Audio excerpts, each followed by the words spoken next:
Ah, mon bras, mais qu'est-ce qui m'arrive? Ça fait tellement mal, regardez. Ah!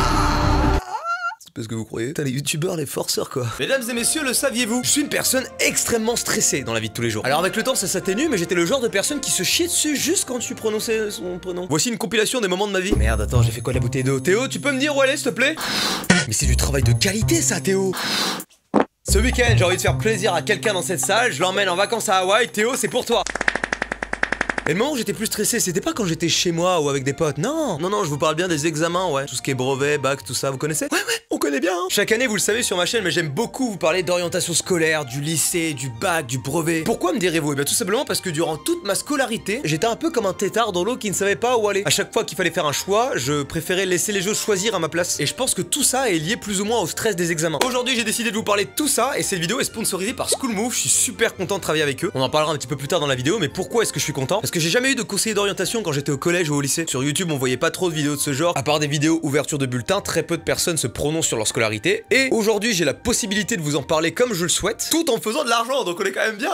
Non, en vrai, je suis vraiment très content. À chaque fois que j'aborde ce sujet, vous êtes super réceptifs et je vois que ça aide beaucoup d'entre vous. Si bien que quand je rencontre des gens, à chaque fois, on me dit: mais je t'ai connu avec ta vidéo sur le bac, tu m'as trop aidé à me détendre. Ou encore: je te considère presque comme mon conseiller d'orientation. Et franchement, bah c'est cool. Laissez-moi un petit peu vous raconter mon histoire dans un premier temps. Puis je vous donnerai quelques astuces auxquelles vous n'avez peut-être pas pensé dans un deuxième temps.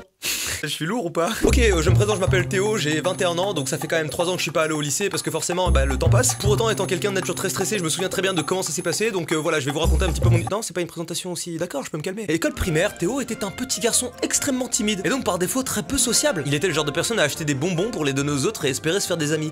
No fake. En vrai, j'étais plutôt bon élève, contrairement aux apparences, hein, de tout ce que vous voyez dans les vidéos quand je suis en train de faire de la merde en roller ou autre. J'étais plutôt studieux. Alors ça n'empêchait pas que je stressais beaucoup, mais globalement ça se passait bien. C'est quand je suis rentré au collège où ça a commencé à être un peu plus compliqué. Parce que tu sais, il y a ce passage où t'es en CM2, t'es le king, et t'arrives en 6ème, t'es la petite merde de la cour quoi. Donc la première année, au début tu baisses les yeux, t'es là, tu marches, t'as la chiasse au cul, bon. Puis vient la 5ème où tu commences à te familiariser un petit peu avec les locaux, tu t'es fait des potes, bref, ça commence à être cool quoi. Et en fin de 5ème, on commence à te dire: attention, la 4ème est l'année la plus difficile. Du coup tu commences à te mettre une petite pression, tu sais, t'es en mode: ok, 4ème année difficile, on se concentre. T'arrives en 4ème, bon ça se passe bien ou pas, hein, en fonction de tes capacités et de chaque élève, et puis des profs aussi. Et pendant cette année de 4ème, on commence à te dire: écoutez, si cette année est importante, c'est parce que l'année prochaine, vous avez le brevet. Et là, tu commences à avoir une sueur froide parce que tu sais, le brevet, on t'en parle depuis que t'es en primaire. Alors je sais, les plus anciens diront: ouais, mais le brevet, c'est de l'eau, c'est du pipeau, on s'en rince les dents. Forcément, c'est simple de dire ça des années après. Mais sur le moment, là, toutes les personnes qui disent ça, ouais, vous étiez tous en train de vous chier dessus là. Donc un peu de respect pour les plus jeunes. Personnellement, moi, quand je passais le brevet, il y avait 3 épreuves, 4, je crois. Je me souviens plus en fait de l'histoire des arts. Mais il y avait français, maths, histoire. Voilà, dans ma tête, il y avait ces 3 épreuves et je crois qu'il y avait déjà l'histoire de l'art. Je sais que dans le programme actuel, en plus de ces épreuves, vous avez également de la physique-chimie et de la SVT. Bon, alors déjà miskin, parce que vous passez quand même 2 à 3 heures de plus à écrire sur une table. Mais personnellement, c'est quelque chose qui m'aurait beaucoup arrangé. Et alors, comment je me suis organisé pour passer mon brevet? Eh ben, comme une merde. Traînant avec des redoublants qui me disaient que c'était de l'eau, alors que eux-mêmes n'avaient pas réussi à passer le lycée. Et moi, étant un peu con aussi, du coup, je me disais: putain, j'avoue, le brevet tranquille, j'y vais les doigts dans le nez, même les doigts dans la gorge. Je commençais à me faire vomir, je repeignais mes chaussures. Qu'est-ce que j'ai fait à votre avis? J'ai révisé une semaine. 2 jours à l'avance. Ouais, c'était un peu la panique, ouais.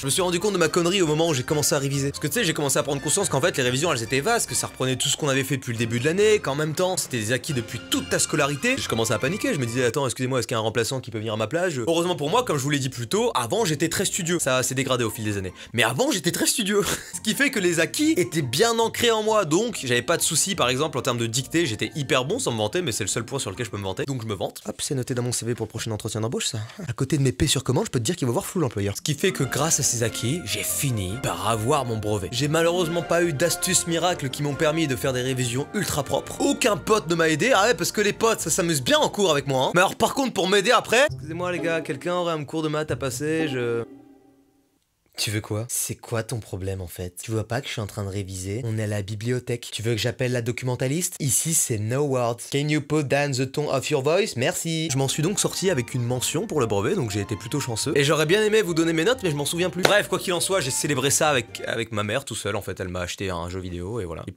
a pas eu de fête, non, j'ai pas de potes donc. Quoi qu'il en soit, soulagé parce que vient les grandes vacances et après ça vient le lycée. Nouvelle étape où tu te ressens à nouveau comme une grosse merde parce que t'étais le king. Encore une fois dans la cour, tu faisais le malin, tu regardais les petits, t'étais là. Oh les marmottes, on fait d'un son froc. Alors que 3 ans plus tôt, tu te chiais aussi dessus, hein. Mais tout est dans le paraître. Avant d'arriver au lycée, on te demande de faire un choix. Seconde générale, seconde professionnelle et technologique. Pas que c'est deux filières, il y en a d'autres, mais dans la majorité, c'est ce vers quoi on t'oriente. Et justement, les profs m'ont orienté vers une seconde générale en me disant, c'est ce qui ouvre le plus de portes. Moi, on me dit t'as les capacités, grang, j'y vais à pieds joints. Je me retrouve donc en seconde générale. Je retrouve la plupart de mes potes, bonne ambiance. M'en fais des nouveaux, bonne ambiance. Et honnêtement, la transition s'est bien faite. En seconde, franchement, j'étais bien. Je commençais à me dire, bah, j'ai trouvé ma vocation, qui est de suivre les cours.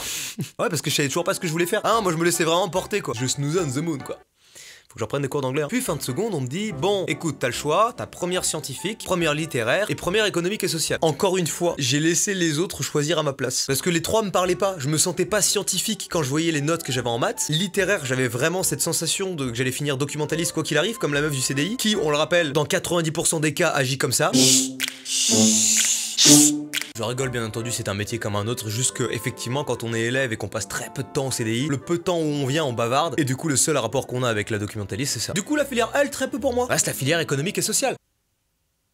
Non. En discutant avec les profs, ils m'ont dit la filière scientifique c'est ce qui ouvre le plus de portes, tu pourras faire de longues études, t'as les capacités pour ça. Moi, je me suis laissé guider, hein. De toute façon je savais pas quoi faire de ma vie. Première S, et là j'ai senti la difficulté. Dès le début on te met dans le bain et on te dit écoute, ces 2 années c'est le bac. Le bac qui, on le rappelle, est le ticket de sortie du parcours scolaire obligatoire pour les études supérieures ou le travail. Et alors autant le brevet c'est un peu flou, je me souviens plus trop, autant le bac je m'en souviens bien. Parce que le bac, qu'est-ce que c'est? Bah c'est quand même 4 heures de DS chaque semaine dans mon lycée. Chaque vendredi de 14h à 18h c'était DS, voilà c'était comme ça, DS de matière, hein, ça tournait, il y avait tout un planning, c'était bien organisé. En plus des autres interrogations qu'on avait dans toutes les matières bien sûr. Alors c'est un mal pour un bien parce qu'au final c'est 4 heures de DS à nous préparer pour le bac. Et je vous rassure, c'est pas parce que vous les avez pas que vous n'êtes pas préparé pour le bac. Pour être honnête avec vous, moi ce qui me motivait un petit peu c'était de me dire bon, quoi qu'il arrive, je sais pas ce que je veux faire donc je vais travailler parce que oui, on est en contrôle continu donc toutes les notes qu'on a tout au fil de l'année, ça compte. Donc moi je travaillais plus ou moins correctement, je dirais. Pour cette fois, j'avais pas de redoublant qui était là pour me dire oh le bac c'est de l'eau. Cette fois-ci tout le monde avouait que le bac c'était vraiment une étape importante. Et comme les profs t'en parlent très souvent parce que voilà, c'est leur objectif que tu aies ton bac, et ben ça te met une pression assez monstre. Et contrairement au brevet, cette fois-ci pour les révisions, je m'y suis pris plus tôt. Un mois à l'avance, tu chopes le syndrome je vais à la bibliothèque. Le truc c'est que moi au début j'allais tout seul, ça marchait. Puis petit à petit, j'ai commencé à dire aux gens pour me la péter un peu, hein. Mettez sur Twitter des petits tweets en mode putain, go à la bibliothèque, nanana. Tu sais, ça donne cette idée aux gens. Commence à venir avec toi à la bibliothèque. Sauf qu'au bout d'un moment, vous commencez à vous mettre assis l'un à côté de l'autre, vous discutez et vous parlez plus rien. Du coup oui, je suis allé à la bibliothèque, je peux me la péter. Après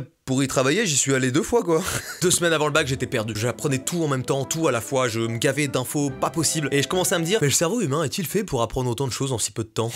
Je commençais à remettre en cause même l'existence du bac. Et puis au final, on n'a pas le choix, on est tous dans la même merde, donc on finit par bosser, même si on n'a pas envie, même si c'est désespéré, en se disant, peut-être qu'on va gratter des points, peut-être que ça va suffire, et puis au pire, je l'aurai au rattrapage, et blablabla. Blablabla. La question que vous attendez tous, est-ce que j'ai eu mon bac? Et si oui, quelle a été mes notes? Ouais, peut-être que c'est pas aussi épique que ça dans vos têtes, mais... Eh ben écoutez, je m'en suis plutôt bien sorti parce que j'ai eu 2 en maths, coef 7, hein, vu que j'étais en S. Et pourtant, j'ai frôlé la mention assez bien, de 0,04 points, je crois, de mémoire, ou un truc du genre. Paradoxalement, c'est pas les matières scientifiques qui m'ont sauvé, mais l'inverse. L'anglais, l'espagnol, le français, tout ça, c'était trop bien. Mais je suis un scientifique.